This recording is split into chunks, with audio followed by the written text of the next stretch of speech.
Não pisa na bola, não. Grava aí. Não, calma, já começou a gravação agora. Vamos voltar lá. Se for o caso, a gente faz uma retomada rapidinho. Porque, queira ou não queira, nós estamos no nosso segundo slide de aula, né? Nós começamos a aula aqui, ó. Oi, desculpa, quarto slide. Tá? Essa é a primeira aula do senhor hoje, né? Sim. Ah, tá. Então, senhores, vamos lá. Só retomando aqui para que a gente tenha a nossa gravação de aula completa, já que eu comecei a conversar com vocês, já entrei na aula e não coloquei para gravar. Tá? A aula de hoje, basicamente, nós entraremos nos conceitos de tensão, tração e compressão. Tá? Só relembrando que tração, tá? Nós enxergamos aqui nesta primeira barra, é muito fácil imaginar a ideia de tentar esticar esta barra. Esticar a barra até aí tranquilo. O que vai acontecer numa condição normal? Quando eu colocar esta tensão de tração nessa barra, eu vou ter o comprimento dela mais alguma coisa. Por quê? Porque ela se esticou um pouquinho.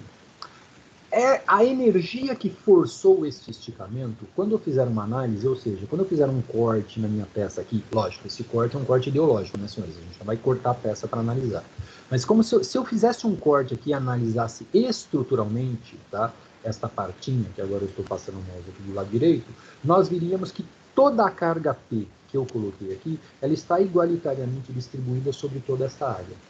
A esta visão de carga distribuída sobre área, nós damos o nome de tensão. Tá? E a tensão sempre será a carga, a força aplicada, dividido pela área da minha peça ou do meu elemento que nós estamos analisando. Ok, senhores? Dando sequência aqui. Oi? Sim, professor. Ok. Dando sequência aqui. Senhores, de uma maneira geral, convencionalmente, nós utilizamos o quê? Para forças, para a tensão de tração, nós utilizamos o sinal positivo. E para a tensão de compressão, o sinal negativo. Mas isso, tá, senhores, é uma convenção, isto não é uma regra, não é uma norma, nem uma obrigação, é uma convenção. Por quê? Porque nós precisamos diferenciar uma coisa da outra. Por que, de uma maneira geral, nós colocamos tração como sinal positivo? Porque o positivo a gente está imaginando como esticar, como algo maior. E a menos para a compressão, por quê? Porque, teoricamente, a minha peça iria diminuir, ou ela tende a reduzir. Então, por isso, tá, assume-se geralmente esta convenção. Mas, como eu disse para você já, isto não é uma obrigação. Isto é apenas uma convenção, que nos ajuda muito, mas uma convenção. Professor, eu quero fazer o contrário. Para mim, a tração será negativa e a compressão será positiva. Desde que você saiba o que você está fazendo e tenha clareza do que você está fazendo, nenhum problema. Só que nunca se esqueça de deixar isso claro, escrito, para qualquer pessoa que analisar o seu trabalho, o seu projeto, não tenha uma diferença de interpretações. Okay? Gente, tensão normal a uma barra, tá? Como nós já falamos aí, ou seja, quando eu analiso o corte da barra, quando eu analiso a área, né, a seção transversal da barra, eu vou enxergar nesta seção transversal da barra uma força interna. Por quê? Porque eu adicionei a minha carga P. Esta força interna que nós temos na peça é a que a gente dá um nome de tensão. Ok? Chegando agora, só para finalizar, senhores, finalizar sim, só para retornar no ponto onde nós estávamos, né? Tensão de cisalhamento ou tensão tangencial. Senhores, diferente da tensão de tração e da tensão de compressão, que sempre se dá no sentido longitudinal à peça, tá? A tensão de cisalhamento sempre acontece de forma perpendicular. Ela também é chamada, tá, de força cortante. Por quê? Porque a intenção, pela lógica dela, o que ela acontece? Ela separa as peças nesta direção. Aqui, como eu já disse para vocês, tá, mas retomando de novo, nós temos dois conjuntos de peças aqui que são similares a elos de corrente. Ok? Qual é a diferença entre o primeiro e o segundo? Aqui no primeiro, eu tenho 3 elementos na minha fixação. E aqui no meu segundo eu tenho 2 elementos na minha fixação. Quando eu aplicar uma carga F e uma carga F', quando eu tender a separar essas peças uma da outra, este parafuso da peça de cima, ele vai sofrer 2 cortes para que esta peça A e esta peça B sejam removidas da parte interna. Diferente da condição inferior aqui, que na mesma condição eu teria apenas um corte. Então, ao pé da letra, utilizando este raciocínio, mesmo tendo um mesmo parafuso, com a mesma condição e resistência, tá? Numa montagem como esta superior, eu tenho 2 cortes a fazer, então seria necessário o dobro da força para que houvesse esse cisalhamento. Então, utilizando esta lógica, que nós chamamos de lógica de garfo, tá? Nós ganhamos muita resistência utilizando os mesmos elementos. Ok? Gente, tração. Como eu disse para vocês, força de tração é força no sentido de comprimento. Ou seja, eu vou esticar a minha peça. Força de compressão. O que acontece na força de compressão? Eu vou tentar diminuir a minha peça. Eu vou comprimir. Ela vai reduzir de tamanho. A força de torção, como eu já disse para vocês, e retomando aqui, ela é uma força muito complexa. Por quê? Porque ela, na verdade, acaba sendo um somatório de forças. Então, eu tenho um torque em uma direção e uma força numa outra direção. Então, na verdade, ela não é nem uma força longitudinal e nem uma força perpendicular. Ela é uma força transversal. Por isso que o cálculo de torção é um dos cálculos mais complexos que nós temos dentro desta família normal de cálculos. Ok? Como eu falei para vocês agora há pouquinho, o cisalhamento é uma força perpendicular. Ou seja, se eu tivesse uma força de tração aqui, ela estaria agindo nesta direção, puxando esse lado para cá, puxando este lado para cá. Se fosse compressão, seria o contrário, eu estaria empurrando este lado para dentro e este lado para dentro. O cisalhamento, como eu disse para vocês, ele é perpendicular, ou seja, ele vai tentar separar a minha peça. Assim como essa animação simples aqui, mas que eu acho que ajuda bastante para ficar claro. Isto é o cisalhamento. E por último, porém não menos importante, nós temos aqui a flexão. Quando uma peça se flexiona, né, quando nós flexionamos uma peça, eu tenho basicamente no lado de fora da minha peça aqui, tensão de tração, e no lado de dentro da minha peça aqui, tensão de compressão. Em algum lugar, dentro da espessura da minha peça aqui, que nós já falamos anteriormente que não será o centro, será ligeiramente direcionado para o centro, ou seja, só para a gente ter um número referencial. Vamos entender que a nossa peça aqui tivesse 10 milímetros nessa espessura. Muito provavelmente, esta linha neutra, que seria onde eu não tenho nem tração nem compressão, ele vai estar ligeiramente acima do centro. Então, se o centro fosse 5 milímetros aqui, ele estaria entre 5,5 e 6 milímetros para este lado. E isso me diz o quê? Que toda vez que eu tenho uma flexão, a maior área da minha peça ela está submetida à tensão de tração. E isso é de muita importância para a gente. Por um outro lado, na linha neutra, eu não tenho nem tração e nem compressão. A única coisa que eu posso ter aqui é, uma vez que eu não tenho nem tração e nem compressão, a única tipo de, neste caso, de tensão que me sobra aqui é exatamente a tensão de cisalhamento, que é o que tende a separar, é o que tende a cortar a minha peça aqui no meio. Ok, senhores? Podemos seguir? Sim, Ok. professor. Sim, podemos sim. Sim, podemos. Então tá ótimo. Agora, nossa sequência de aulas está completinha. Vamos lá, gente. Deformação. A ideia popular coloca que a deformação é a mudança de forma de um corpo sujeito à aplicação de força. Essa ideia não está errada, ela é coerente, mas falta um pouquinho de precisão conceitual matemática nela. Para a gente analisar isso aí com um pouquinho mais de detalhe, primeiro vamos analisar o que é alongamento. Senhores, alongamento é, vamos entender que eu tenho uma peça, tá? Eu simplesmente prendi esta peça de um lado, prendi ela do outro e puxei ela para a minha direita aqui, ó, exatamente como essa carga que eu estou indicando. Senhores, quando eu coloquei esta carga que eu estou indicando aqui, automaticamente, vocês podem ver até, claro, não é tanto assim, né, mas aqui para o meu desenho, que a minha peça ficou maior. O que aconteceu com ela? A minha peça esticou. A esse esticamento que nós tivemos aqui, nós damos um nome de alongamento. E, obviamente, isto é uma propriedade de cada material e nós precisamos, primeiro, conhecer, segundo, saber como funciona. E terceiro, praticamente em todas as peças onde nós temos esse tipo de fenômeno, nós teremos que calcular o mesmo para saber se não vamos ter problema. Por quê? Vamos entender que eu tenho uma peça, por exemplo, que essa seja uma peça suspensa, e ela tem que ser fixada de alguma forma. Dependendo do alongamento que eu tiver no meu material, ao longo do tempo, este alongamento vai me gerar um escoamento, e esse escoamento vai me gerar uma redução de área, e esta redução de área, consequentemente, a fratura do meu componente de fixação e, consequentemente, a queda do componente que nós temos aí. Tá? Mas não se preocupem com tudo que eu acabei de falar. A gente vai falar disso passo a passo agora, item a item, para que não sobre nenhuma dúvida sobre nenhum desses pontos que nós acabamos de citar. Senhores, simplesmente a visão de alongamento, ela é clara para todos vocês? Senhores? Sim, tranquilo. Sim, professor. Sim, professor.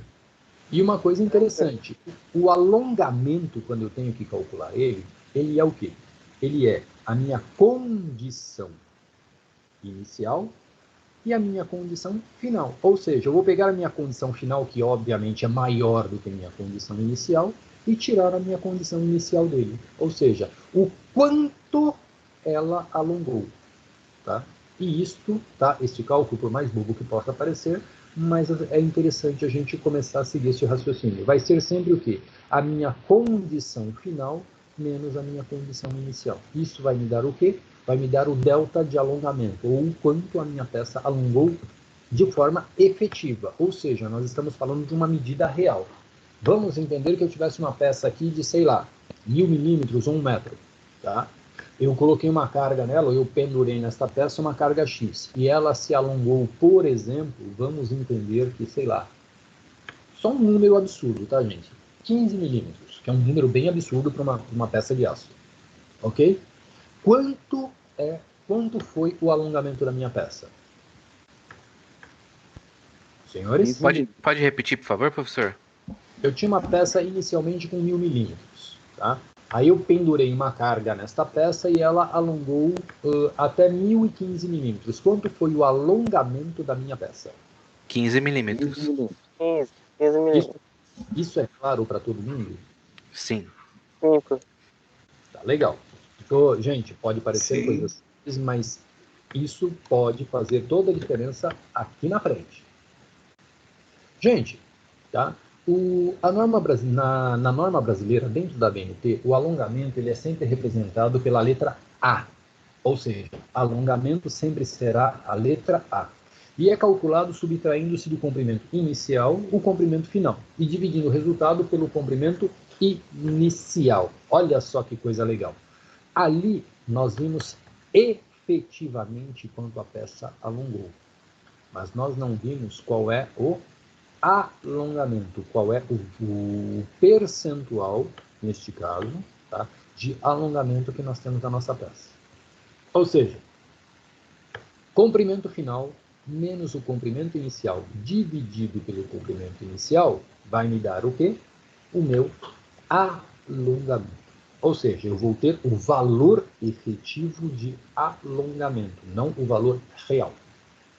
Ok, senhores? E isso é muito interessante, por quê? Porque muitas vezes eu preciso ter esta informação, porque vamos entender que esta peça que nós estávamos falando ali, voltando lá à nossa peça, tivesse 1 metro de comprimento. Se ela tivesse 2 metros de comprimento, senhores, quanto seria o meu alongamento? 1 metro. Se ela tivesse o dobro do comprimento, quanto seria o meu alongamento? Sem ser o que já tinha antes, o 1015? Isso. 1 metro? 1000 mais 1000 milímetros, seria isso? É. Senhores, antes eu tinha uma barra de 1 metro, certo? 1000 milímetros. Agora eu tenho uma barra de 2 metros. Só que é o mesmo material. Como é que eu vou saber o quanto ela vai alongar? Eu vou ter que pendurar a peça e medir de novo? O senhor pode pegar a margem que o senhor fez do 1000, é isso? É. E replicar aí. É. Certo, senhores. Só que isso ele vai me dar uma condição por 1000. De uma maneira geral, nós não trabalhamos em condição por 1000. Vamos fazer esse exercício junto aqui que vocês já vão entender. Vamos lá. Suponha que você quer saber qual é o alongamento sofrido por um corpo de 12 milímetros que, submetido a uma força axial de tração, ficou com 13,2 milímetros de comprimento. Vamos lá. O alongamento, propriamente dito, vai ser o quê? A condição final menos a condição inicial dividido pela condição inicial. O alongamento vai ser 0,01 milímetro por milímetro. Só que, senhores, eu também não trabalho em milímetro por milímetro. Tá? De uma maneira geral, eu vou trabalhar com outras coisas. A unidade milímetro por milímetro indica que ocorre uma deformação x por milímetro de dimensão do material. Pode-se indicar a deformação desse material de forma percentual, que é o que normalmente nós encontramos por aí. Basta multiplicar, no caso, este resultado por 100. Ficou claro agora, gente, aonde eu quis chegar? Aí usaria uma regra de 3 para calcular o outro? Na verdade, não. Por quê? Porque como você já tem... Bom, claro, você também pode usar a regra de 3. Mas vamos partir da premissa que a partir do minuto que você tem claro para você qual é o percentual de alongamento de um material, tá? Você já sabe o quanto ele vai esticar. Ou seja, qual é a taxa máxima de alongamento desse material? 10%. Ficou claro isso para vocês, senhores? Sim, ficou. A unidade vai ser sempre, o resultado vai ser sempre em porcentagem, professor? Não, é por isso que eu passei para vocês essas duas condições. Ou eu vou ter alongamento, ou seja, por milímetro, tá, na condição inicial, ou eu vou ter uma condição percentual.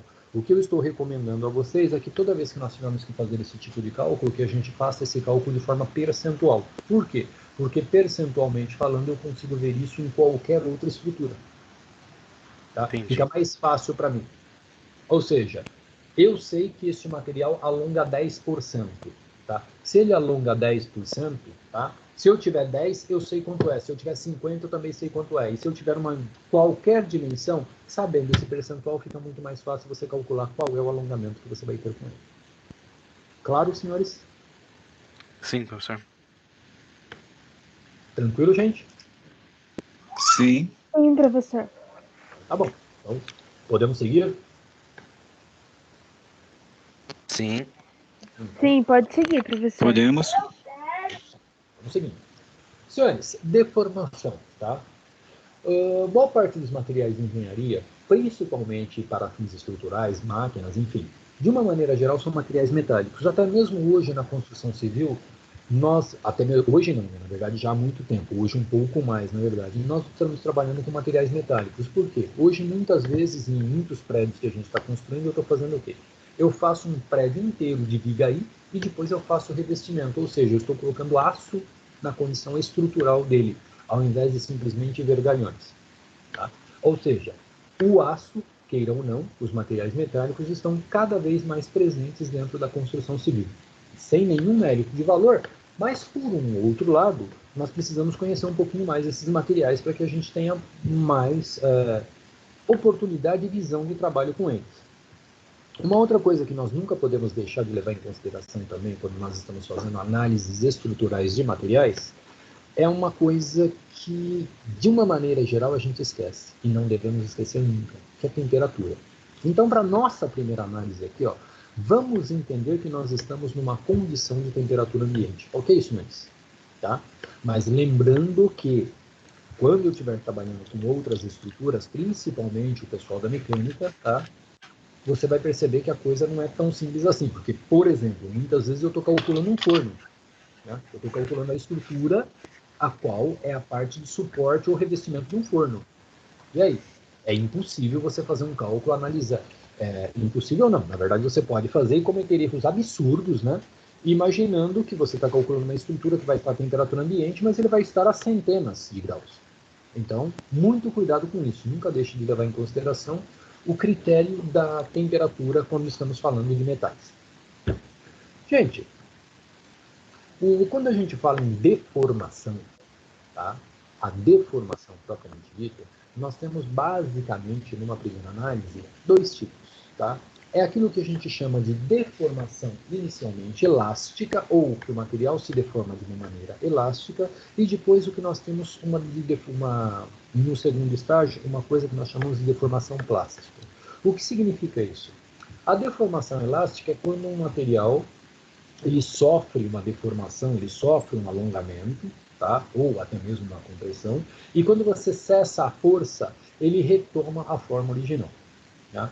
Quando isso acontece, nós costumamos dizer que nós estamos trabalhando dentro de uma forma, dentro da constante elástica do material. Por um outro lado, chega em determinados momentos que você coloca uma carga, defaz uma deformação no material e ele não retorna mais à condição original. Muitas vezes, inclusive, isso é o que você está procurando. Tá? E neste caso, nós chamamos de deformação plástica ou simplesmente deformação permanente. Então, de uma maneira geral, a deformação elástica é uma deformação momentânea enquanto houver a ação de uma força. E a deformação plástica é uma deformação que não se regenera após a ação de uma força. Senhores, isso é um conceito bem basiquinho, mas só para ter certeza. Isso é claro a todos? Por favor, me dê o feedback. Está claro, professor? Sim, para mim também. Para mim também é claro, professor. Então tá bom, vamos dar seguimento aqui. Gente, diagrama de tensão e deformação do aço. Na verdade, este diagrama que eu estou mostrando para vocês aqui, ele é o gráfico de deformação que nós temos quando nós estamos fazendo um ensaio de tração. E tem muita, mas muita informação mesmo aqui dentro que nós precisamos entender. Tá? Então vamos lá. Aqui, ó, nesta primeira área escrita aqui, ó, região de deformação plástica, é aonde eu tenho aquilo que eu chamo de proporcionalidade. O que eu chamo de proporcionalidade? Vamos entender o seguinte. Eu coloco uma força, tá? E ele faz uma deformação. Eu cesso esta força, ele volta para o ponto zero. Tá? Por que a gente chama isso aqui de limite de proporcionalidade? Porque do ponto zero, teoricamente aqui, ó, do nosso ponto zero, até este ponto A, é aquilo que eu chamo de zona proporcional, ou a região de proporcionalidade do material. No gráfico tensão-deformação é chamado de região elástica, ou região de definição elástica. Por quê? Porque para cada carga que eu aplicar, eu tenho um resultado. Para cada carga eu tenho um resultado. Para cada carga eu tenho um resultado. E isto é linear. Tá? Tanto que isso aqui é linear, que eu não sei se é o caso de todos, mas imagino que todos aí já viram alguma coisa similar. Todo mundo já viu uma balança que na verdade é uma mola? Principalmente na feira, em alguns supermercados? Vocês já viram isso, senhores? Me dê um retorno. Uma balança como uma mola? Como assim, professor? Ela balança para pesar as coisas, só que quando você vai colocando, ela vai descendo, indicando. Eu já vi, professor. Ah, Que sim. você tira ali, ela retoma a condição inicial dela. Sim, Sim. eu já vi. Tá? Isso, na verdade, aquilo ali é um dinamômetro. E aquele dinamômetro ali que nós temos, na verdade, é o quê? Ele é simplesmente uma mola. Ou seja, qual é o limite de carga máxima que eu tenho da balança? Algo próximo, tá? Porém não nesse limite, mas algo relativamente próximo aqui, ó, ao meu limite de escoamento. Por quê? De 0 a máximo, tá? Obviamente, para cada carga que eu colocar, ele vai me dar uma indicação. É por isso que eu tenho uma escala ali que ele vai descendo. Então, que nem esta informação é de extrema importância para muita coisa. Uma delas eu acabei de falar para vocês, que é muito antiga, bastante conhecida, mas que a gente nunca se atentou. Aquela balança de supermercado lá que a gente vai colocando no peso, ela vai descendo, na verdade, não é nada além de uma mola, obviamente uma mola calibrada, mas uma mola, apenas isso. Ok? Vamos lá, gente. O ponto A aqui, tá, é o meu limite de proporcionalidade, ou seja, de 0, que é o meu início de ensaio, até o meu ponto A, para toda a carga, tá, que eu colocar aqui, eu vou ter uma resposta aqui. E uma vez que a carga cessou, ele volta para a condição original. Ou seja, não existe deformação. Tá? Não existe deformação sem carga. Para toda a carga que eu coloco, ele volta para a condição original. Consequentemente, ele está dentro da minha zona de proporcionalidade. Ele está dentro do chamado regime elástico. Ok? Ok. Ponto A. Senhores, todos de acordo aqui? Todos enxergam claramente o regime elástico aqui? Sim. Sim, professor. Então, tá bom. Sim. Gente, o meu ponto A aqui. O ponto A é o limite de proporcionalidade. Por quê? Daqui, quando eu atingir esse ponto, logicamente, senhores, isso que nós estamos falando, nós temos pequenas variações, tanto acima quanto abaixo, tá? O que nós estamos falando aqui seria uma condição ideal, uma condição em laboratório, tá? Este ponto A, aqui na verdade, é o limite de proporcionalidade, ou seja, Professor. até esse ponto a coisa retorna. Ligeiramente assim. Oi. Uma pergunta. O ponto de elasticidade, ele é no eixo Y ou no eixo X tem uma variação? Ou ele é sempre vetorial, assim, né, no caso? Neste caso aqui, a gente está trabalhando com x e y, ou seja, quanto maior a força que eu vou aplicando, tá vendo aqui a taxinha subindo? Sim. Tá? Quanto maior a força que eu vou aplicando, tanto maior será a minha deformação, até determinado limite. Então, nesse caso aqui, ele é bem cartesiano mesmo. É para cada força eu tenho uma deformação. Tá bom, entendi. Viu? Ok. Então, tá bom. Gente, aí a coisa começa a acontecer. Por quê? Porque do ponto A aqui, ó, até o meu ponto D, de A a D, eu tenho aquilo que a gente chama de escoamento. Só que aqui nesse escoamento aqui eu tenho algumas coisas que... Como é que eu vou te explicar? Não são lineares. Tá? Do ponto A até o ponto B aqui, ó, eu tenho alguma pequena recuperação. Só que ele não se recupera totalmente. É por isso que o ponto A ao ponto B aqui, ó, eu tenho uma diferença entre eles. Sim, já faz parte da minha região de escoamento, já está entrando dentro daquilo que eu chamo de região plástica do material. Ou seja, eu não tenho mais regeneração no material. Só que nesta parte inicial aqui, eu ainda tenho uma pequena regeneração.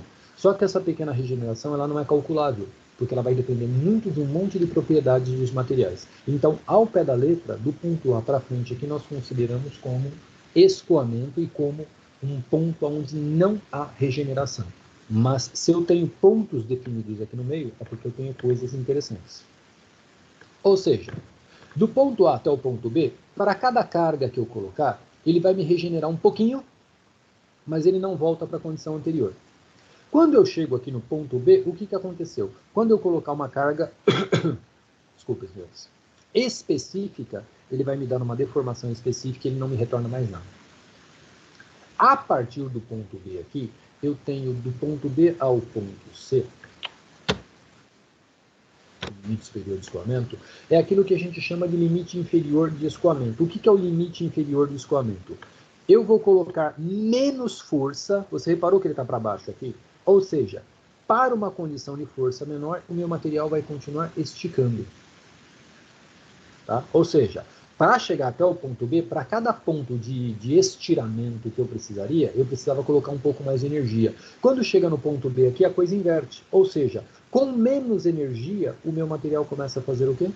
Continua esticando. Então, por exemplo, se eu estirei um material até o ponto B e depois fizer um segundo ensaio com ele, consequentemente eu vou estirar de B a C com uma quantidade de energia, uma quantidade de força, uma tensão menor do que a tensão que foi necessária para chegar em B.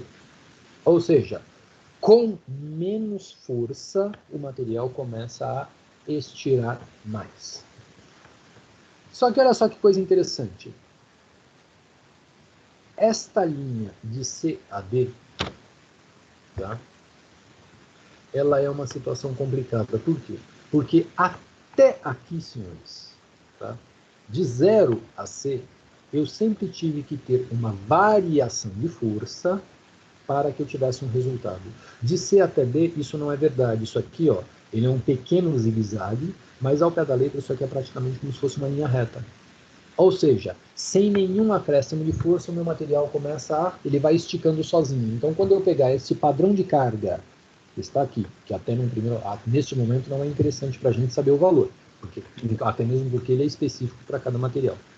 Esta região aqui, ó, tá? de C até D, que é este ponto de alongamento, eu não tenho acréscimo de força. Só para vocês terem uma ideia, vamos entender que isso aí fosse, sei lá, 100 kN, ponto. E eu tenho uma barra que foi tracionada até esta condição, tá? C, numa máquina de tração. Se eu tirar ela da minha máquina de tração e pendurar nela um peso de 100 kN, obviamente com um determinado limite, ela vai esticando sozinha, tá? Ou seja, nem mais nem menos, ela simplesmente com 100 kN ela vai esticando. Por quê? Porque eu estou com num conceito linear aqui, tá? Este conceito é um conceito linear, é um conceito onde eu não tenho variação de carga para fazer o escoamento do material.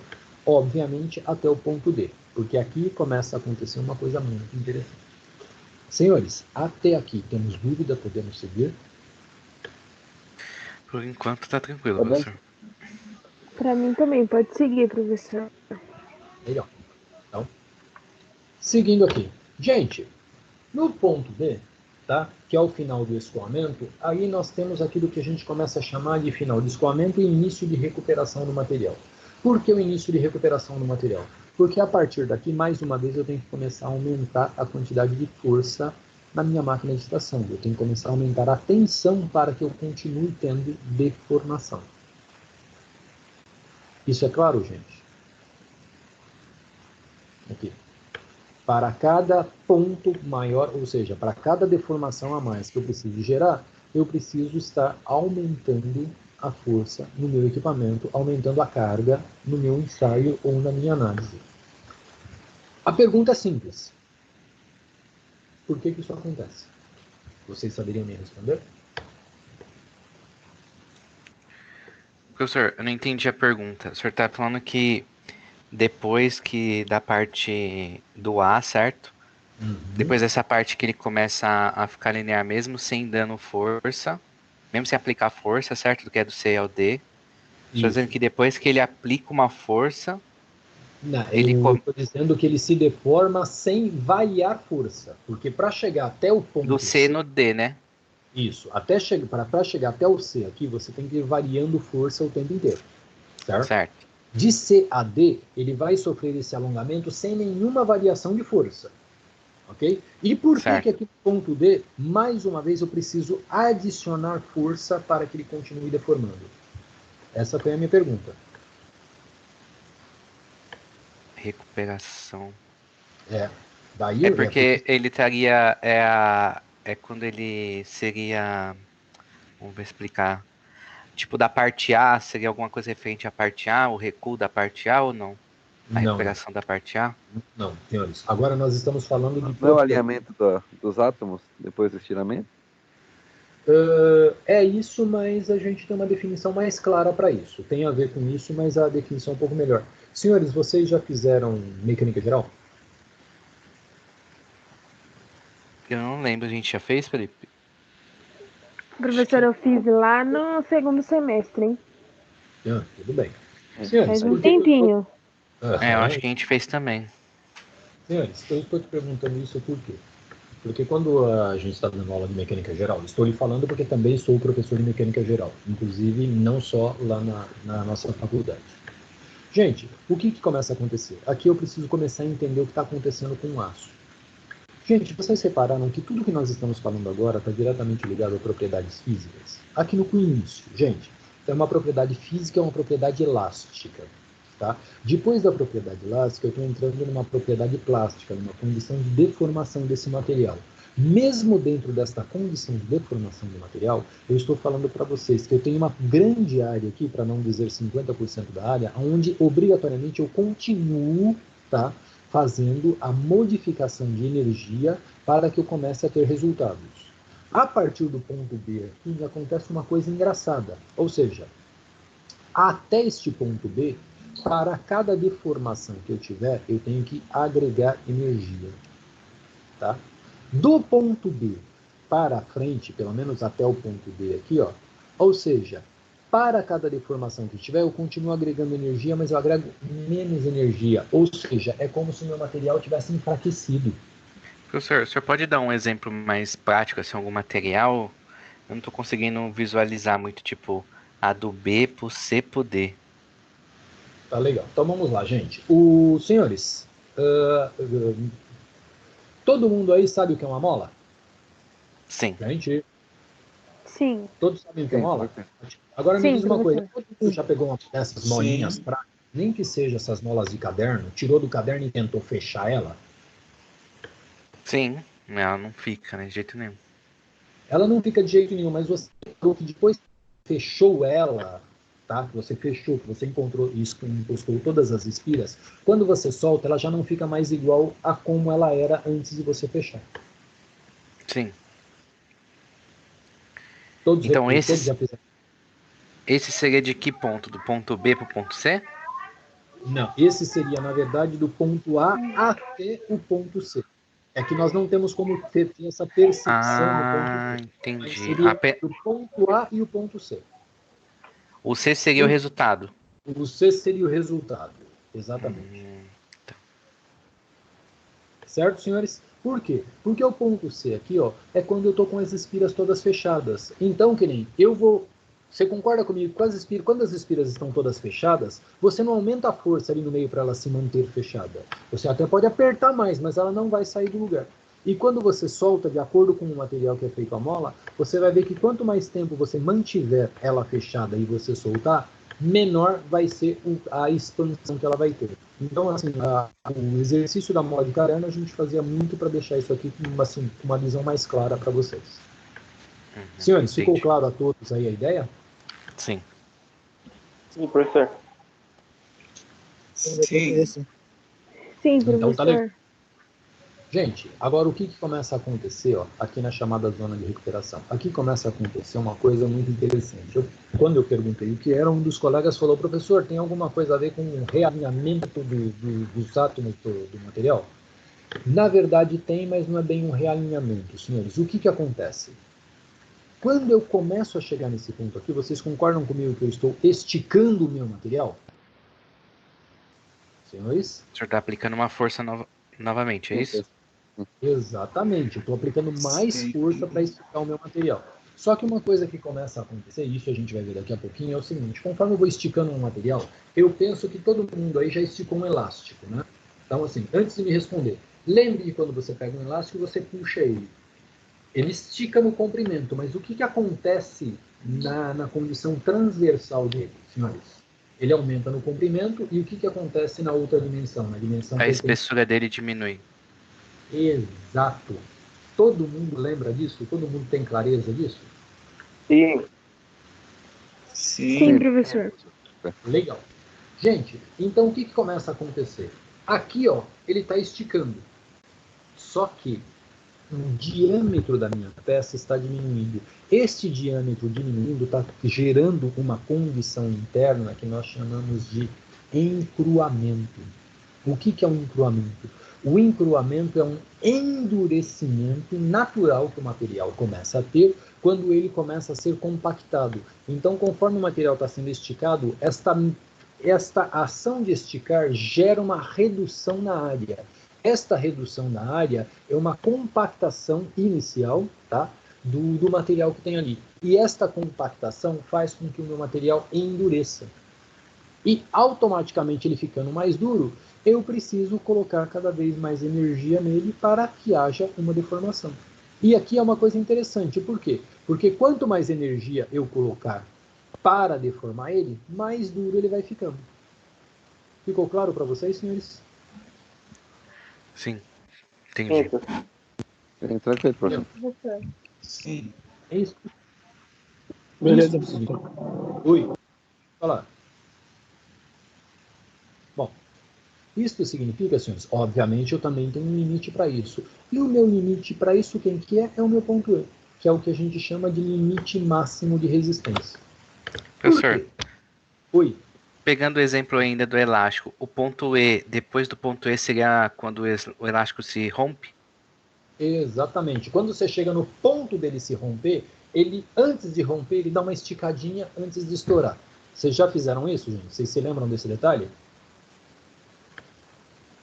Já sim. Senhores? Professor, Já, professor. E um bom exemplo disso.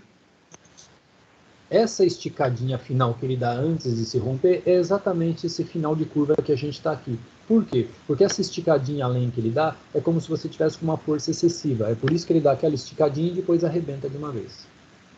Tá? Então é o ponto que a gente tem como limite máximo aqui no nosso ponto, que seria o nosso limite de ruptura do material. Senhores, isso é o que acontece com todos os materiais metálicos. Claro que este gráfico que está aqui, ele é um gráfico genérico. Por quê? Se eu tiver um material que ele é mais duro, a zona elástica dele vai ser menor. Então ele não vai ter uma zona desse tamanho, ele vai ter uma zona menor. Tá? Se eu tiver um material que esse material é mais dúctil, a minha região de escoamento aqui, ó, vai ser uma região maior. Tá? Se for um material, por exemplo, que tenha um nível de aditivação, principalmente com tungstênio ou molibdênio, enfim, outras ligas de alta resistência, esta fase de recuperação aqui vai ficar um pouco maior. E, consequentemente, a fase de fricção aqui, o ponto de quebra, fica menor. Mas, de uma maneira geral, todos os materiais metálicos terão um gráfico com esta cara aqui. Ou a curva mais em pé, ou a curva mais deitada, ou esta região de escoamento um pouco maior, um pouco menor, assim como a região de recuperação e extensão. Ou um pouco mais em pé, ou um pouco mais deitada, um pouco maior, ou um pouco menor. Mas a cara será essa cara aqui. E entender todos esses pontos é de fundamental importância para a gente saber o que a gente precisa fazer. Tranquilo, senhores?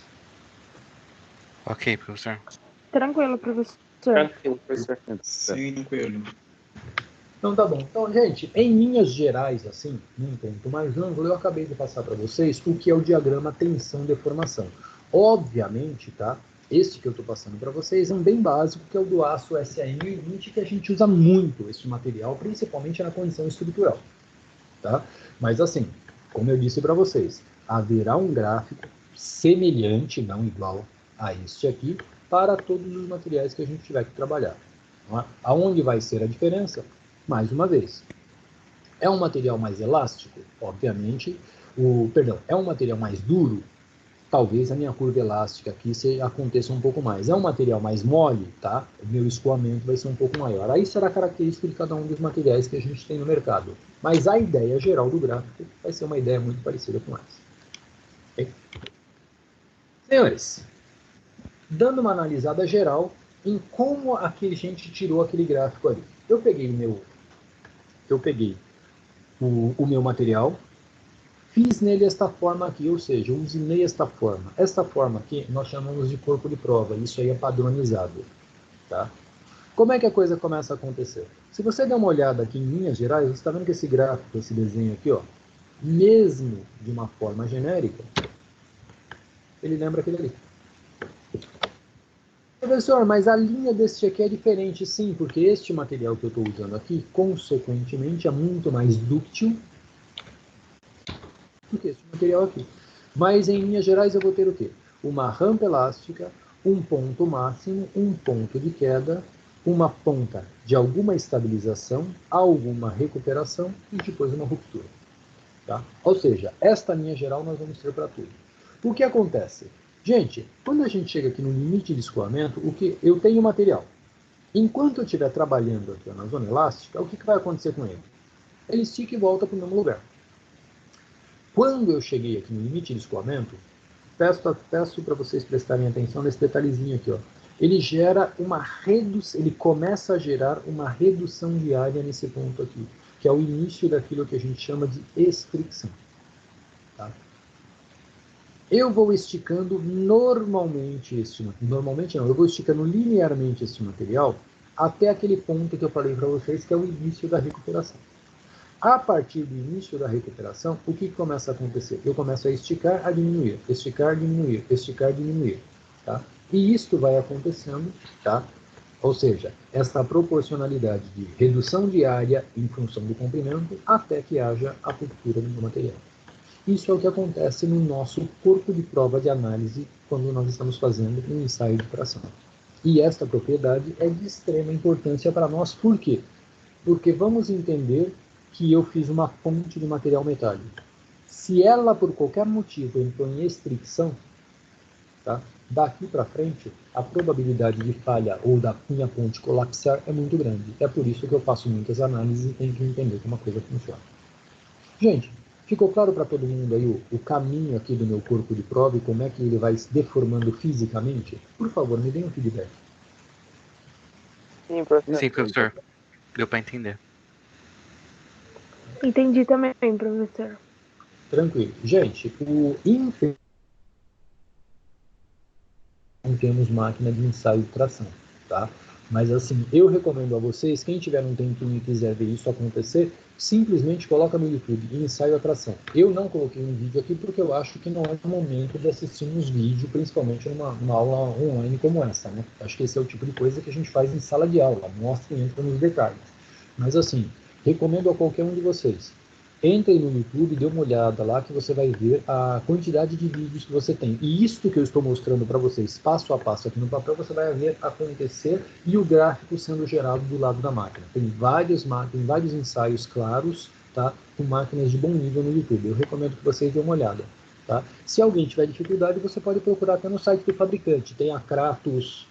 Bom, não me lembro de outra agora, mas assim, tem um monte de fabricantes de alto nível. A Kratos é uma delas. Você consegue ver claramente isso nos ensaios que eles mostram no site deles.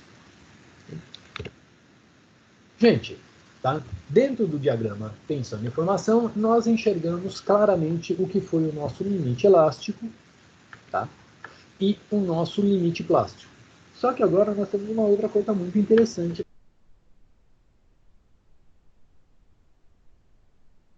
Porque quando o ensaio é interrompido, ou seja, eu coloquei uma força, tirei, ele volta para a condição anterior. Coloquei uma força, tirei, e assim sucessivamente dentro de toda aquela parte que nós chamamos de zona de proporcionalidade. Agora a pergunta é, como é que aquilo acontece? Tá? Como é que eu sei qual é o módulo de elasticidade, ou seja, como é que eu sei quanto é o valor de elasticidade que o meu material tem? É interessante isso, não, senhores? Por quê? Lembra quando eu falei para você da balança? Tá? Essa conta é o máximo, professor? É o ponto já máximo? Não, calma. Isso é só uma parte do iceberg. Fica tranquilo. Não é Tá. Pode até ser a ponta do iceberg, mas ainda tem muitas outras coisas para a gente ver. Senhores, todo mundo se lembra lá quando eu falei da balança? Gente? Sim. Sim, professor. Agora me diz uma coisa, como é que eu vou saber qual é a escala que eu vou usar naquela balança e para aquilo lá indicar para mim o peso certo? Você concorda comigo que eu tenho que ter uma relação direta da deformação, tá, da minha mola, tá? Ou seja, o quanto ela se deforma em relação ao peso, tá? Em relação à carga colocada na balança, para saber quanto é aquilo ali? O senhor tá falando que a elasticidade seria tipo uma medida para dar o peso, é isso?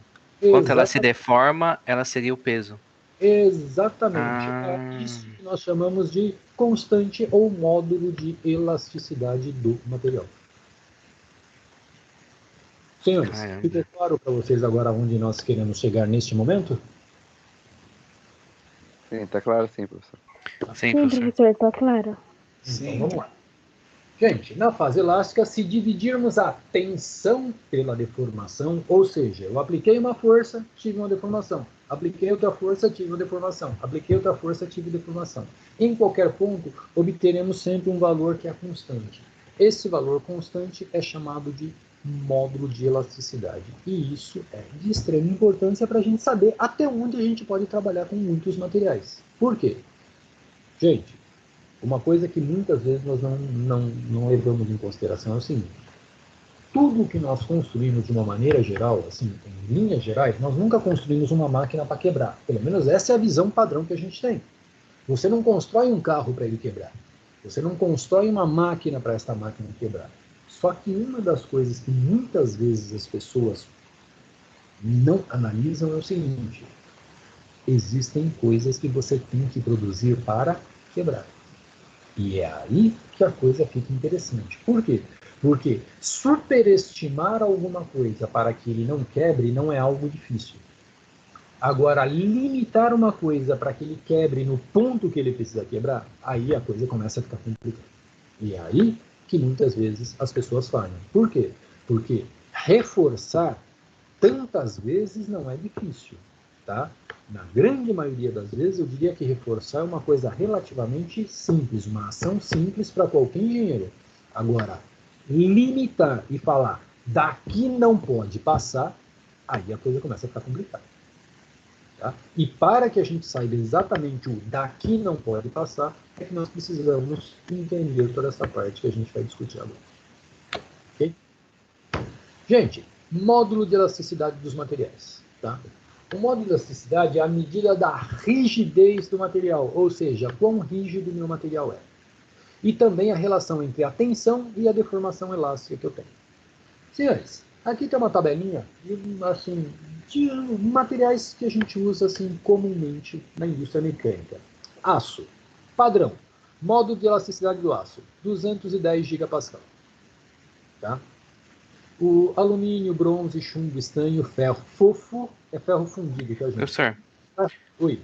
uma pergunta. Esse módulo de elasticidade, ele varia conforme o tamanho da peça? Não. Ou não? O módulo de elasticidade ele é relativo ao material. O Tá, coeficiente... não importa o tamanho, nada. Não. Tá, Isso obrigado. que você está falando é aquilo que a gente chama de coeficiente de forma, que é uma outra coisa que a gente vai chegar mais à frente. Ah, então tá bom. Okay? Por enquanto nós não chegamos lá, mas de qualquer forma o raciocínio é extremamente válido e correto. Senhores, ferro fundido, tá? Fofo simplesmente é ferro fundido. Fofo nodular, ferro fundido nodular. Ferro, simplesmente ferro aqui, senhores, nós estamos falando do elemento ferro puro. Então nós estamos falando aí com um índice de pureza de um material onde o índice de ferro dele é superior a 99%. Tá? Latão, liga-se alumínio e por aí vai. Ou seja, como vocês podem ver, senhores, isso, tá? O material, de uma maneira geral, a gente não vai inventar a roda. Isso já existe, isso já foi testado, é conhecido. E muitas vezes você vai fazer isso aí também. Tá? Vamos entender o seguinte, você tem um material, e este material é uma liga, sabe Deus do que, tá? E você precisa construir a partir dele. E você precisa saber os valores exatos dele. Quando nós chegamos a esse tipo de situação, e diferente do que muita gente pensa, isso não é incomum, tá? Você pode pensar no primeiro momento, pô, eu tenho valores tabelados para tudo. Sim, de fato eu tenho valores tabelados para tudo. O único problema é que este tudo não necessariamente é aquilo que está na tua mão. Então pense que fazer esse tipo de ensaio não é nem um pouco incomum, tá? Eu já fiz ele tantas vezes na minha vida que eu perdi as contas. Tá? Só para vocês terem uma ideia. Por quê? Porque é uma condição específica. Tá? Você vai ter que testar lotes. E o interessante, dependendo do que nós estivermos produzindo, você não vai fazer esse teste uma vez, você vai fazer esse teste uma vez por X peças. Tá? Você vai fazer isso por lote de peças, dependendo daquilo que você está trabalhando. Por quê? Porque existe aquilo que a gente chama de variação da liga. E a variação na liga pode garantir que, muitas vezes, aquilo que tem que quebrar no limite X não quebra no limite X, mas também garante que aquilo que não deveria quebrar no limite X, quebre no limite X. E aí complica a nossa vida. Tá? Por isso que entender esta parte é de extrema importância para nós. Tá? Senhores, é bastante comum a gente encontrar o módulo de elasticidade em megapascal também, isso não é problema. Então é simplesmente o que a gente tem aí, 2,1 vezes 10 a quinta, 0,7 10 a quinta, 1,2 10 a quinta. Tá? Assim, de uma maneira geral, a notação científica para este tipo de situação é bastante comum. Tá? Senhores, até aqui, tudo tranquilo? Podemos começar a falar um pouquinho mais sobre o meu amigo Hulk? Ok, professor. Pode ser, professor. Sim, professor. Podemos. Pode sim, Fer. Ok.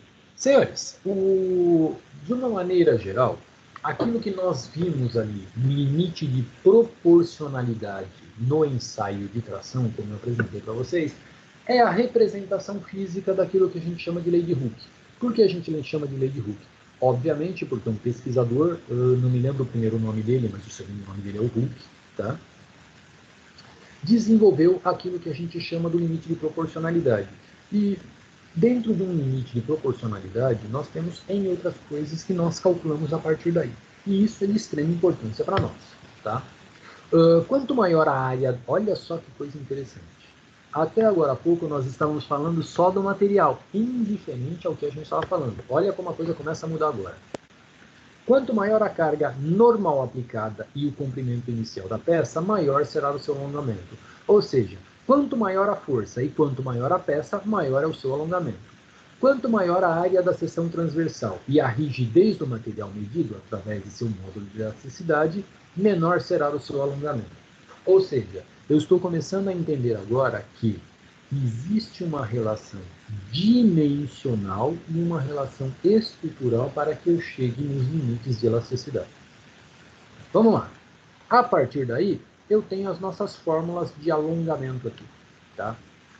Alongamento da peça é o quê? É a tensão normal, carga normal aplicada, área da seção transversal da peça, módulo de elasticidade e o comprimento inicial da peça. Ou seja, eu já estou começando a levar em consideração o comprimento. Então a coisa já começa a ficar interessante para mim. Por quê? Porque até então, quando a gente fala só de módulo de elasticidade, indifere o tamanho da peça. Ele é adimensional. Só que agora eu começo a ver que eu tenho resultados diferentes, mesmo tendo o mesmo alongamento, para situações e comprimentos diferentes. Então aqui a gente já começa a mudar um pouco o nosso raciocínio. Ou seja, a geometria e as dimensões da peça começam a fazer diferença para aquilo que eu preciso. Gente, a lei de Hooke, em toda a sua amplitude, abrange deformação longitudinal e deformação transversal. O que é deformação longitudinal? É aquilo que a gente já falou. É o quanto a peça consegue estirar ou esticar, tá? De uma forma clara. E a deformação transversal é a redução de área que ela tem em função do alongamento que ela tem. E aí que a coisa começa a ficar interessante. Por quê? Porque a deformação transversal dela é uma relação do quê?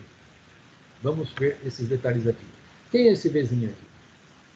Coeficiente de Poisson. O coeficiente de Poisson, tá, é um coeficiente que relaciona o estiramento ou o alongamento em função da redução de área. E ele é totalmente adimensional. Deformação longitudinal. Olha só que coisa interessante. Aonde ele também é muito importante. Por quê? Porque a deformação longitudinal, ela é adimensional. Por quê? Porque é quanto deformou, indiferente a ser milímetro, metro, quilômetro. Tá? E a deformação transversal, que também é adimensional. Então, todos esses valores que eu estiver trabalhando aqui no critério de deformação transversal, ele é adimensional. Por quê? Porque ele é só um resultado. Por quê? Aqui, quando a gente fala na deformação longitudinal, eu já tenho que levar em consideração valores. Tá? Aqui, ó, faz diferença as dimensões. Aqui não faz diferença alguma. Olha que interessante. Por isso que eu falei, sem uma coisa eu não tenho a outra. E o Hooke conseguiu amarrar as duas coisas, me garantindo uma condição real. Na verdade, inclusive tem mais informações a partir daí que a gente não vai discutir agora. Porque quando eu tenho essa redução de área também, automaticamente eu tenho aquilo que eu já falei para vocês, o encruamento. Então existe uma nova relação aqui no meio que também me garante o encruamento. Enquanto a minha peça vai crescendo. Oi. Essa deformação, o senhor tá, no caso o senhor fala deformação ali de longitudinal, é quando tem a tração e ela vai ficando menor, certo? Isso.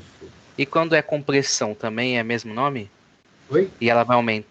Se eu comprimir ele começa a expandir um pouco, um exemplo, é o mesmo nome? Ou não? Não, neste caso é aquele negócio. Quando você comprime ele, a deformação que acontece é uma deformação transversal. Ah, tá. Então compressão é transversal e longitudinal seria com tração. Exato. Tá? Obrigado. Porque o X da questão é aquele negócio.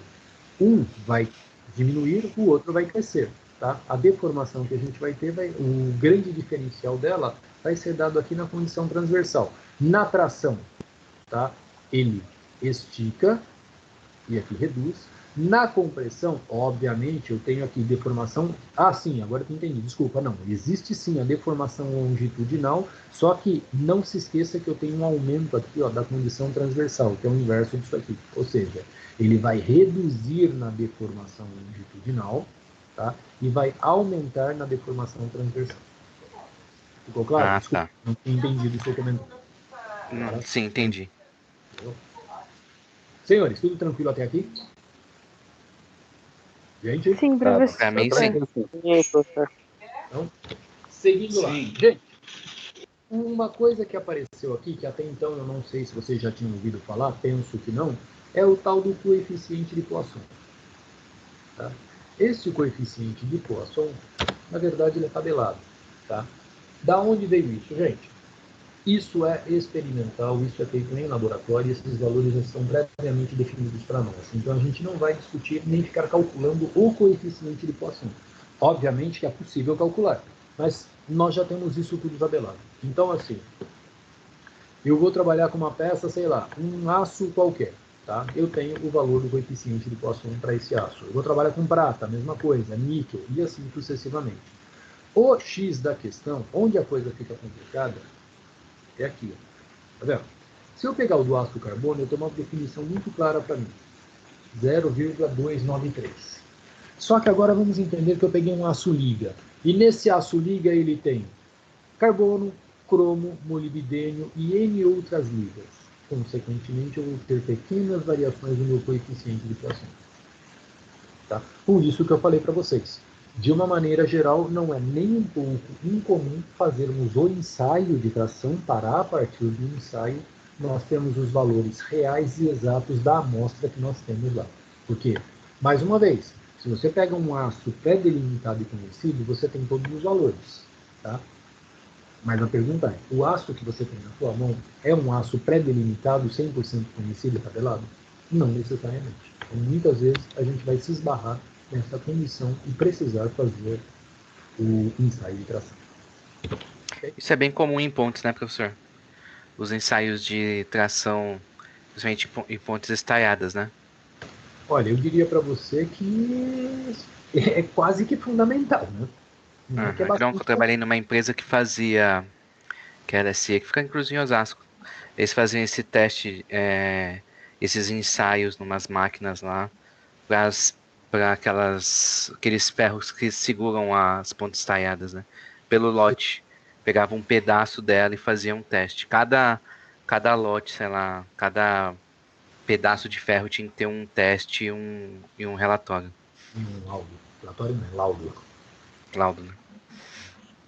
Senhores, assim, é comum demais, tá? Então é por isso que eu falei para vocês, não é nem um pouco incomum. Eu trabalhei em indústrias mecânicas, de uma maneira geral, nunca construí pontes, né, por assim dizer, eu construí muitas máquinas. E assim, é um absurdo a quantidade de vezes que eu precisei fazer. Então não estamos falando de algo incomum, tá? Agora, principalmente, se você estiver trabalhando com a parte estrutural de pontes e prédios, tá? Para começar, o ensaio de tração e compressão ele é muito, mas muito utilizado para a parte de concretagem. Então, o pessoal da Civil aí que acha que eu estou falando coisas que não tem nada a ver, gente, é um absurdo a quantidade de corpos de prova que vocês vão produzir de concreto. E mais interessante, quando você está trabalhando com concreto, para cada lote de concreto, tá? Ou muitas vezes para cada caminhão de concreto, você tem que tirar X corpos de prova para mandar para o ensaio. Então, assim, eu diria que para o pessoal da Civil, que num primeiro momento achou que ia ficar fora dessa, de, assim, que não ia utilizar isso, hoje eu estou para dizer para vocês que está se utilizando até mais do que nós da mecânica, porque na parte de concretagem, principalmente, para cada lote ou para cada caminhão, dependendo da situação, você tem que fazer corpos de provas e fazer a análise do laudo dele para saber como é que está a coisa. Tranquilo, senhores? Só uma pergunta, gente. Nessa Ok, turma eu professor. tenho da área de civil. Existem pessoas na área de civil? 1, 2, 3, 4, 5, 6, 7, 8. Tem 9 pessoas só, professor. Acho que todo mundo é de mecânica aqui. Não, Eu sou tudo bem. produção. Ah, tá. Bom, mas de qualquer forma a produção é mecânica, né? Não é civil. É isso que eu quis dizer. É. Tá? Nós só temos 9 pessoas na sala, gente. Desde o É isso começo mesmo? da aula, professor. Aham. Tem bem pouquinho. Olha, senhores, eu estou estranhando, tá? Mas de qualquer forma eu vou seguir a aula com vocês como tem que ser. Entendendo que, pelo relatório que eu vi, nós teríamos que ter 35 pessoas na sala. Tá? Entendendo que nós temos 10, ótimo. Penso que a gente vai seguir do mesmo jeito, mas assim, pessoas estarão se prejudicando.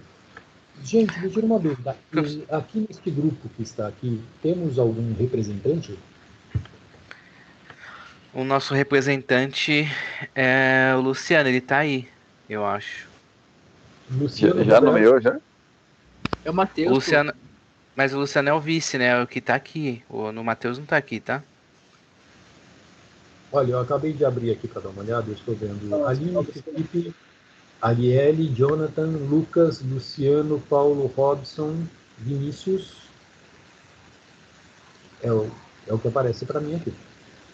É, o Lucas aí, acho que o Lucas é o Lucas da nossa sala. Não, desculpa, o Luciano.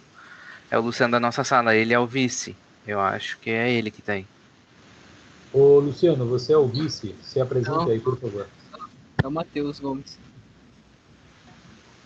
Ele não entrou na O- sala. Bom, gente, de uma forma geral, aquele negócio, indiferente a tudo isso, vamos voltar a conversar aqui. Eu preciso falar muito sério com vocês. Senhores, eu tenho que finalizar, eu não finalizei hoje, então eu vou ter que fazer isso essa semana, no máximo na próxima aula já passar isso para vocês. Nós temos que fazer alguns trabalhos e eu tenho que atribuir notas para vocês até o dia 17. Tá? Então, assim, por que eu não fiz nada? Eu vou conversar com o professor Saul, porque basicamente até a última aula, pode dizer que vocês estavam com ele, né? Então, seria incoerente eu chegar com coisas completamente diferentes daquilo que vocês estudaram até agora e passar isso como lista de material para vocês. Então, eu vou tentar conversar com o professor Saul ainda amanhã, para ainda esta semana colocar para vocês no AVA uma lista de alguns exercícios que são aqueles exercícios valendo nota.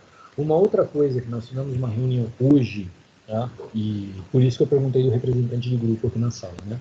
Nós tivemos uma reunião hoje entre das 5 às 6 da tarde com todos os professores e coordenação. E assim, foi solicitado ao extremo para nós, professores, entrar em contato com vocês e pedirem para vocês trabalharem com o AVA. Por quê? Eu não sei se vocês foram informados, mas como tudo agora está sendo online, antes o monitoramento de vocês via sistema era uma coisa um pouco mais espaçado. Hoje ele é feito praticamente hora a hora. Tá? O que significa isso? Significa que a parte de notas, provas, entradas, avaliações e tudo mais, a cada hora tem alguém tendo um relatório sobre como vocês estão indo. Então eu peço assim encarecidamente a todos vocês, senhores, por favor, entrem no seu AVA, vai lá, principalmente aquela parte de desafio nota máxima. Todo mundo sabe como acessar aquilo lá? Sim, Senhores? Sim, já professor. tô fazendo. Tá? Eu também tô fazendo. Tá? Então, assim, é recomendável a todos vocês, porque, gente, nós estamos num momento que nós não sabemos como serão as provas de vocês. Tá? Eu estou te dando aula aqui hoje, mas eu não posso te garantir que a sua prova não virá de valinhos com um conceito de um professor que eu não sei qual é. Por que eu estou te falando isso? Porque eu não tenho essa informação, então eu não sei te dizer o que vai acontecer. Eu não sei dizer em quanto nós vamos ficar afastados, tá? Quanto tempo a gente vai ficar nessa condição online. Mas eu sei te dizer o seguinte, praticamente 60% da sua nota, tá? Assim, de cara, 60% da sua nota para aprovação, ela vem do quê? Dos trabalhos em sala, como esse que eu vou passar para vocês, e das atividades transversais. Então, ao pé da letra, muitas vezes a gente só se preocupa com a prova. E no final das contas, no caso de vocês, a prova é aquilo que menos tem valor. Porque se você pegar o sistema de avaliação como um todo, pois não? Não, eu ia perguntar, o senhor tá falando, então semana que vem a gente não vai ter prova. Não estou te dando prova, não é isso. Tá? Não, mas assim, semana que vem seria a nossa semana de prova, então Sim, isso... nós não temos informações ainda nenhuma de como isso será. Tá? Foi por isso que eu disse para vocês que nós tivemos uma reunião. Só que o que eu sei é o seguinte, tá? O 60% da sua nota, ela vem dos trabalhos transversais e dos trabalhos que a gente passa em sala para vocês. E é o que eu estou te falando, eu vou colocar um trabalho para vocês até no... Eu não vou prometer o dia, mas 100% de certeza será essa semana, tá? Entre quinta e sexta-feira, no máximo, vai estar lá. Oi. O senhor não pode montar um grupo de WhatsApp e colocar a gente? Para ficar mais fácil ter essa comunicação com o senhor? Aí o senhor falar, pô, coloquei lá no AVA e a gente já entrava. Seria bom, professor. Tá, Seria bom, porque eu não tenho muito contato com a turma, então nem sei como funciona. Vai que o representante coloca alguma coisa lá, eu não tenho nem contato com ele, então seria melhor mesmo um grupo. Gente, faz o seguinte então, tá? Eu não curto muito isso não, mas vamos lá, porque não posso deixar vocês na mão também, tá? Foi por isso que eu perguntei do representante, se tinha algum representante aqui. Por quê? Porque normalmente eu já peço para o representante resolver tudo isso e eu fico com contato só com uma pessoa, né? Porque senão começa a espalhar informações e fica um absurdo isso. Mas, de qualquer forma, tá? Alguém aí monte um grupo e eu passo meu contato para essa pessoa. Tá? E, obviamente, essa pessoa vai me colocar no grupo, então todos terão meu contato. Ok? Mas só para, Ok. assim, tá? Enfim, para mim, qualquer um de vocês, não é importante, não é importante quem quer que, assim, a pessoa que eu faça, né? Normalmente eu peço para o representante fazer, até por respeito ao colega, né? Afinal de contas, é a função dele. A função, assim, seria o ponto de que ele nos ajude, né? Mas, assim, montem um grupo mesmo. E, assim, quando montar esse grupo, tá? Eu peço a gentileza de que quem quer que eu montar, coloque na descrição do grupo o link da nossa aula. Porque aí ninguém mais se perde no link da aula. Quem fizer parte do grupo, clicou lá na descrição do grupo, o link da aula já está ali. Pode ser, gente? Ok. Tá? Então, por Pode. gentileza, Pode ser sim. uma pessoa aí, quem tem mais acesso a todos os outros, né? Eu não tenho contato de ninguém, professor. Aí eu consigo passar aqui para alguém que for montar? Penso que consegue, mas de qualquer forma a gente tenta ir conversando. Tá? Tá bom, Fica tranquilo, você não vai ficar de fora, não. Fica despreocupado. tá bom. Tá? Fica tranquilo. Eu vou Senhores, montar um grupo aqui, eu monto um grupinho aqui. E Monta aí, aí? Rob. Mas eu acho. O Luciano tá. Ô, Luciano, você não quer montar aí? Isso é mais fácil? Tanto faz, pode ser.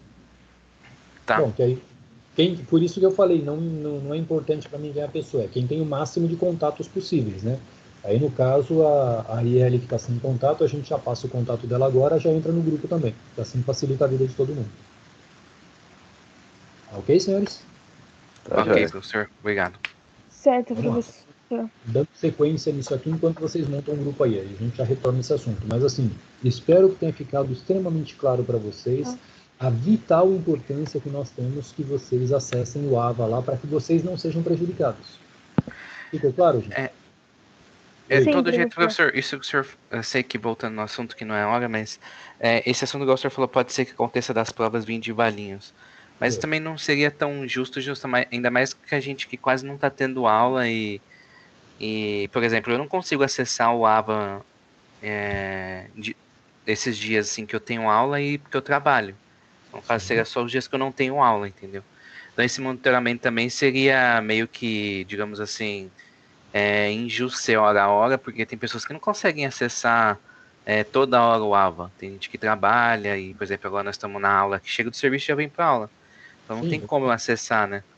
Porque a gente tem os dias de AVA, né? E o que eu concordo com você, mas o que eu estou falando é sobre as atividades transversais. Entendeu? O acesso, sim, porque é aquele negócio, gente.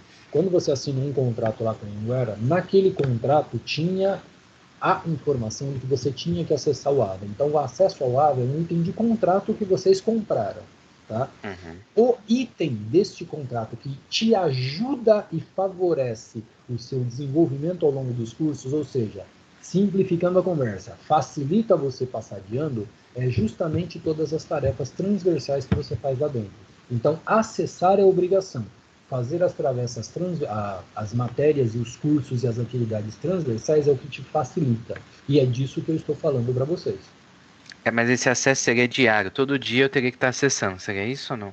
Não é todo dia estar acessando. É toda vez que você acessar, vai lá, faz matérias, Sim. faz Tá, tudo o que você puder fazer.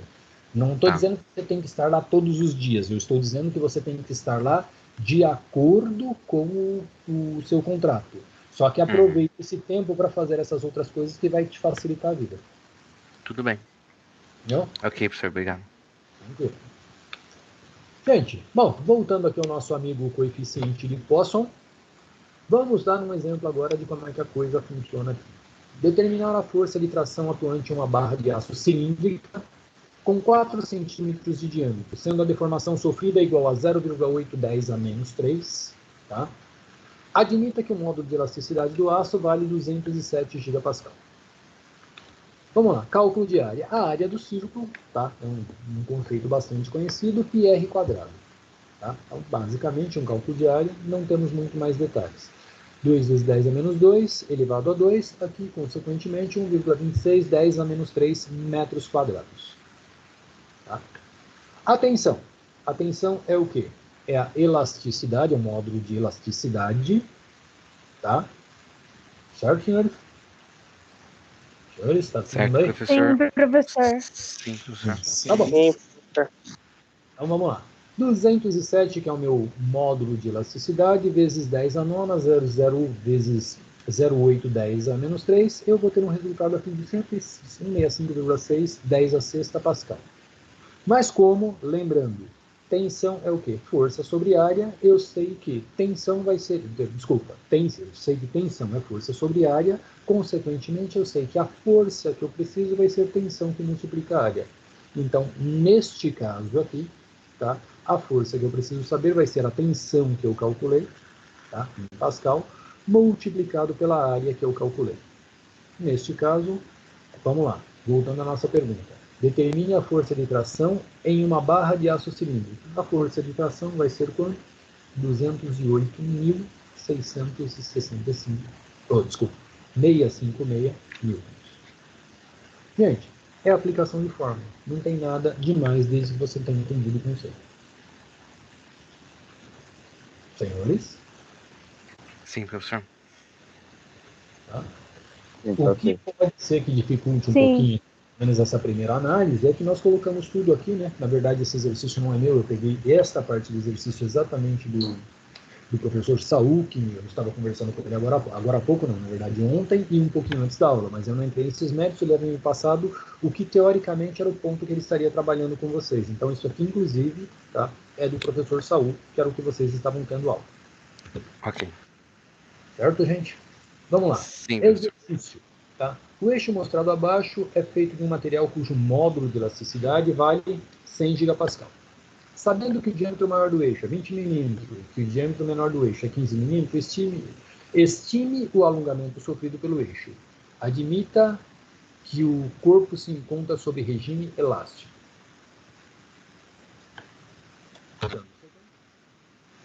Resolução desse exercício. Está aí para darmos uma olhada. A área 1 é a área pequena ali de base do eixo, professor? Oi? A área 1, aquele A1 é a área, seria a área ali da base do eixo? Isso, porque olha, gente, vamos voltar lá. E o A2 é o eixo. Ah, E uma tá, área essa é a menor, área. certo? Tá. Uhum. Eu tenho a área maior e a área menor. Opa, desculpa, para cá. Tá. Área 1, área 2, tá? Aplicando a fórmula geral, tá? Porque o que é a fórmula geral? Eu tenho a ver que é diretamente o somatório deles. Consequentemente, a condição do diâmetro maior com a condição do diâmetro menor. Nesta linha de raciocínio, tá? Eu tenho o quê? O alongamento sofrido, não é isso que é o que é solicitado? O eixo mostrado estime o alongamento sofrido. A estimativa do alongamento sofrido que nós teremos aqui é 0,067 milímetros. É em função dessa condição de... Que no caso aí, Certo? se fosse por porcentagem, daria 6%, é isso? Não. Aí nós temos que... Não se esqueça o seguinte. Nós estamos trabalhando com dois corpos, né? Nesse caso, não colocaria porcentagem, professor? Aí nós teríamos que calcular para cada um deles. Ah, entendi. Temos que individualizar a coisa. Por quê? Porque o cálculo percentual está diretamente ligado à área. Se ele está ligado à área, para cada área diferente, eu vou ter um percentual. Ah, entendi. A elasticidade do material é a mesma, mas em função das duas condições aqui, eu teria que calcular de forma individual. Ok. Entendeu? Senhores, dúvidas até aqui? Gente, Não. Não, professor. O senhor já criou o grupo. Vou mandar o link pro pessoal.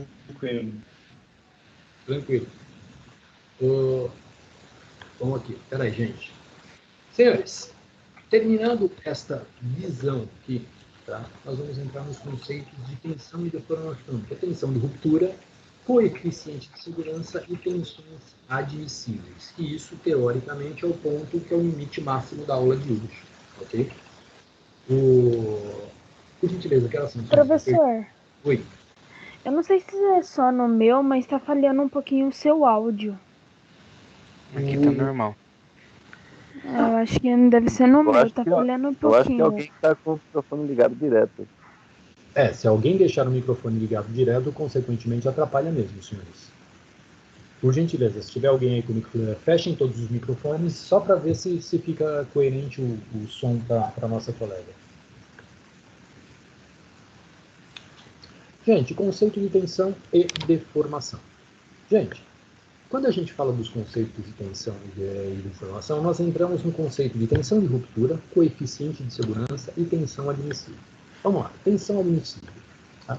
As tensões utilizadas para dimensionar os elementos estruturais são as tensões admissíveis, ou sigma de tensão admissível. Ou seja, é admissível por questão de segurança, não expor peças estruturais a condições de ruptura. Desta forma, esta tensão é um valor menor que a tensão de ruptura do material. Gente, a tensão admissível, na verdade, é como se nós estivéssemos trabalhando com um coeficiente de segurança, por assim dizer. Tá? E, de uma maneira geral, este valor ele oscila de 0,3 a 5. Tá? Na verdade, pode ir até além disso aí. Isso a gente vai determinar e vai conversando ao longo do tempo. Mas uma coisa que você nunca pode fazer, tá? Isso assim é algo simplesmente inadmissível, é o seguinte. Você tem um material, você sabe qual é a tensão de ruptura desse material, e você vai calcular, fazer os seus cálculos, e você vai chegar exatamente nos limites de tensão daquele material.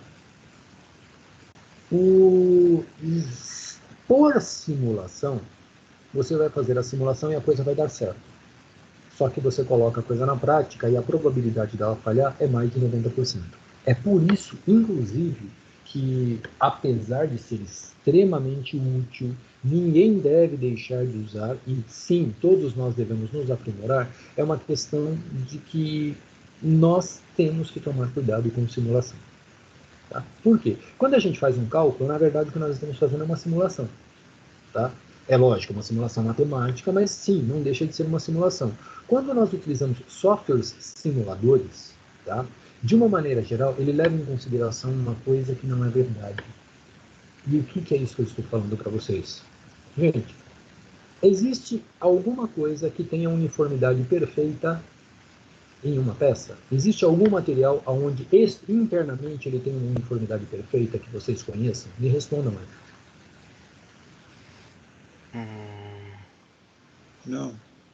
Não sei, acho que não, professor. Senhores, a probabilidade do não é mais de 95%.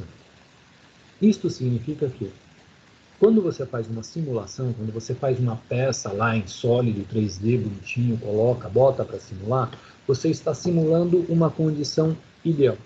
O único problema é que essa condição ideal não existe no nosso universo. Ou a probabilidade dela acontecer é muito pequena. Consequentemente, tá, a gente faz simulações, pega as peças, coloca as peças para trabalhar e o que acontece? Falha. E qual é a primeira coisa que a gente fala? Simulação não presta para nada. Isso é uma porcaria. A gente simulou tudo e deu errado. Sim, simulou tudo e deu errado por quê? Porque, na verdade, nós cometemos um erro na simulação. E qual foi o erro que nós cometemos? Nós consideramos que a nossa estrutura era uma estrutura única e uniforme. E, na verdade, a nossa estrutura não é única e uniforme. Então, muito cuidado quando fazer simulações. Por quê? Porque a probabilidade do erro é enorme. Por que eu estou te falando isso? Porque matematicamente falando aqui, o que nós estamos fazendo é o quê? É uma simulação.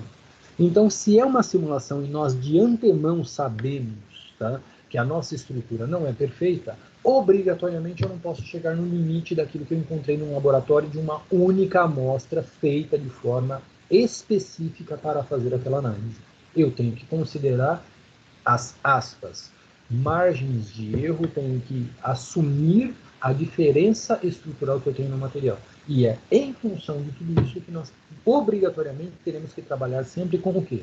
Com uma tensão admissível e nunca com a tensão limite de um material. Porque se a gente trabalhar na tensão limite, a probabilidade de erro, sem sombra de dúvida, é próxima de 100%.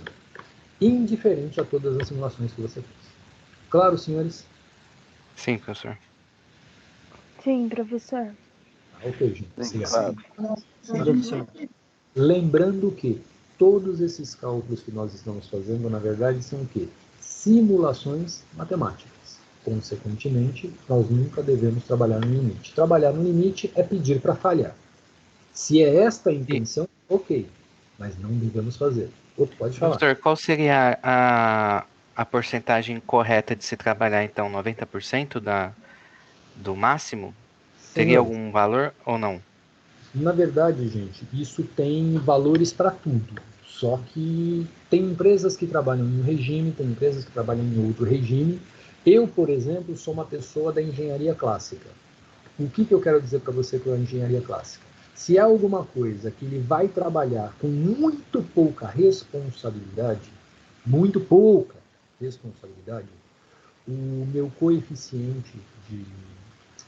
meu coeficiente de segurança é 0,5. Perdão, 1,5. Tá? Ou seja, 50% a mais. Se é alguma coisa que ele tem que trabalhar num regime contínuo, mais uma vez, eu estou te falando aquilo que eu assumi pela minha experiência e pelo que eu li nos livros, tá? Mas muito disso veio da parte de experiência. Se é alguma coisa que eu tenho que ter um regime de confiança, onde ele vai usar, por exemplo, algumas vezes ao dia, mas não pode falhar, 2 vezes. Tá? Se é alguma coisa onde eu vou ter um regime de trabalho de 8 horas e aquilo tem que ter confiança, 3 vezes. Se é alguma coisa... 3 vezes é o total? É o máximo? 3 vezes o máximo? Não. Tá? 3, o meu limite, o meu coeficiente de segurança é 3. Se é alguma coisa onde eu tenho que trabalhar 8 horas por dia e ele precisa de um alto índice de confiabilidade, não pode haver falha em nenhum momento, 4. Se é alguma coisa que tem vidas envolvidas, no mínimo 5. Ficou claro? Esses 5 que o senhor falou que é 5%, professor, do... É um coeficiente 5. Ou seja, é 4 vezes mais resistente do que aquilo que eu precisaria ter. Tá, o senhor Entendeu? tipo joga então, seria, sei lá, 5 seria 500%, seria isso? Exatamente, 500%. Tá, 1 entendi. é 100%, certo? Uhum. Então, 5 significa que eu tenho 400% a mais de resistência. O que eu quero dizer com isso? Senhores, vamos entender que nós estejamos fazendo um mezanino. Não vou falar laje, porque a grande maioria de nós aqui somos mecânicos. Um mezanino. Certo? E em cima desse mezanino eu vou colocar, por exemplo, uma bancada de trabalho. Tá? Eu vou ter que calcular a resistência desse mezanino. Obviamente, porque vai ter uma bancada de trabalho e uma pessoa lá em cima. Tá? Como tem uma vida lá, o mínimo aceitável para este mezanino, para mim, tá? É 5 vezes o calculado para a pessoa e tudo que ela tem para trabalhar. Então, o coeficiente de segurança é de 5 vezes. Por quê? Porque envolve vidas. Entendi. Entendeu? Então, aquele negócio é de acordo com o índice de responsabilidade, utilização e necessidade. Mas uma vez que entrou vidas, existe isso que eu estou falando para vocês, gente, não é só, como eu disse para vocês, é parte de experiência e muitas das coisas que eu li. Muito disso são critérios internacionais que não são normatizados, mas ninguém no mundo questiona. Tá? E, mais uma vez, para cada área você tem algumas atuações. E em muitos casos, para condições específicas, você tem normas determinando o que é a tensão admissível. Tranquilo, gente? Ok, professor, obrigado. Sim, professor. Tá? Sim, professor. Temos que tomar muito cuidado com esse tipo de situação. Gente, tensões últimas, tá? Como o próprio nome já diz, é a tensão limite, ou seja, dali para frente o resultado é colapso. Então, tensão última, como o nome já diz, é a tensão que o material pode ter obtida a partir da força última. Esta é relativa à máxima tensão que atua na peça antes dela se romper. Ou seja, Vamos entender que o negócio é 30. Até 30 ele suporta. 31 ele vai romper. Tá? Consequentemente, o que você vai fazer? Nunca passar de 30. Só que, mais uma vez, senhores, nós chegamos naquilo que eu falei para você. O que nós temos de 100% uniforme aqui no planeta? Não temos. Então, você tem que tomar extremo cuidado com aquilo. Mas eu preciso calcular aquilo ali a partir daquela peça, porque só tem ela de um equipamento específico. Ótimo. Faremos um corpo de prova do mesmo lote de peças, do mesmo lote de material daquela peça. Vamos pegar todas as informações daquele lote e, a partir dali, trabalhar, aí sim, dentro dos limites reais daquela peça, para ter certeza e não fazer besteira. Tranquilo, gente? Ok, professor. Senhores, tudo adequado? Sim, professor. Então tá bom. Sim, professor. Falando agora basicamente, né, da tensão de cisalhamento uniforme, o que é a tensão de cisalhamento? Gente, a tensão de cisalhamento, como a gente já falou hoje, tá? Como eu disse para vocês, agora o seu livro retoma parte das coisas faladas, só que com outro índice de profundidade. A tensão de cisalhamento uniforme, o que é? É a força que eu uso para cisalhar uma peça. E, mais uma vez, agora, quanto é a força de cisalhamento? Ou seja, se eu tiver que calcular o cisalhamento de um parafuso, você está vendo aqui que isso aqui, que os desenhos que estão aqui, são muito similares àqueles que eu mostrei lá na nossa análise sobre força de cisalhamento, tensão de cisalhamento. Gente, tensão de cisalhamento é o quê? É a carga, a força P, tá? A tensão admissível do material, neste caso aqui é a tensão admissível ao cisalhamento. E, obrigatoriamente, a área. Com esta relação, eu consigo calcular exatamente qual é a resistência, né, que eu tenho que ter neste parafuso para que ele se rompa, ou, no caso, para que ele não se rompa. Porque muitas vezes eu preciso, como eu disse para vocês, que ele se rompa em determinado limite. E muitas outras vezes eu preciso que ele não se rompa. Então, é com esse tipo de informação que nós chegamos exatamente ao ponto de cálculo de espalhamento, como eu havia falado para vocês. Okay? Gente, o coeficiente de segurança. O que é o coeficiente de segurança? O coeficiente de segurança, na verdade, ele é uma relação que é dada pelo quê? Pela tensão última ou tensão limite e a tensão admissível. Então, a relação entre os dois é exatamente aquilo que a gente chama de coeficiente de segurança. Tá? Então, assim, este coeficiente nós não vamos adivinhar. Isso aqui ele será dado para nós, ou ele será pego por experiência, ou ele será pego por critério normativo. Tá, gente? Agora, sim, eu fiz questão de recortar esse texto aqui no seu livro e colocar aqui para você ver. A escolha do coeficiente de segurança trata-se de um dos mais importantes desafios técnicos. Um coeficiente de segurança baixo pode colocar em risco o projeto, perdendo o sentido da segurança. Por outro lado, um coeficiente alto pode elevar demais os custos de projeto, inviabilizando economicamente o mesmo. Então, assim, um coeficiente baixo pode levar ao fracasso, tá? Ao colapso da estrutura. Um coeficiente alto pode levar à inviabilidade financeira, consequentemente ao fracasso do projeto. Então, chegar na onde tem que chegar não é fácil. Por isso que isso aqui não dá para simplesmente adivinhar. E aquilo que eu falei para vocês. Quanto mais risco tenho no sistema, tanto maior será meu coeficiente de segurança. Gente, comportamento dos materiais. Já falamos para vocês hoje da lei de Hooke, só que agora vamos entrar num pouco... gente, nossa, já são 9h40, é isso mesmo? Senhores? É isso aí, professor. Sim, professor. Nem tomamos um cafezinho. Não paramos para nada e viemos direto até agora. Então, senhores, eu penso que antes de entrar nesse assunto, vamos deixar ele para a próxima aula. O que vocês me dizem? Ok. Sim, melhor, Pode ser. professor. Peraí, professor, quem foi passar o número aí, me passa agora que eu já coloco no grupo. Tá legal. Faz o seguinte, eu vou finalizar a sala. Eu vou finalizar a sala não, eu vou parar a gravação agora, só me dá um minuto.